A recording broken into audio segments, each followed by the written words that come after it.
Ay, ito pala yung pizza ko si Charles. Eto na kami ngayon. Galing school, galing work, puta. Ang hirap.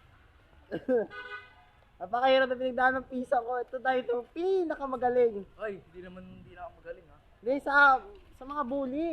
Oy, di ako bully. Di ako nambubuli doon. Sila nambubuli sa akin.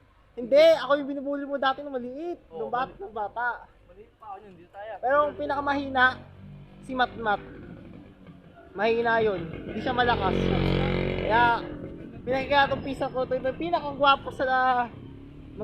Gwapo. Ako, gwapo ako. Hindi, di lang ikaw. Kayong apat. Diba? Ganda no? Swerte ko. Ganda mo. Sinundo mo ako, tapos naka-vlog ka. Ang galing no? Kasi Roy, may mga girls na gusto Eh, magaganda yung mga classmate ko dati. Kaso, Oy, shoutout to. diba? Tama yan.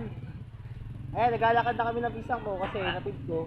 Ito kasi di pa pala pumasok. Maghapon, di ako pumasok kasi namali ako, hindi ako nagising. Kaya yun. Hindi ako nagising. Hinailan ko na lang hindi nalabahan yung uniform ko dahil ayoko pumasok talaga. Pero, tuwing Lunes ayoko pumasok. Bakit kaya? Panginang yan. Eh, buti di ka na ng picture mo. Pag Lunes. Kaya kami sila.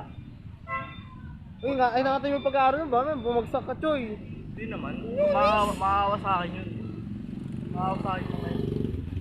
Tulad ng mga walang silbi,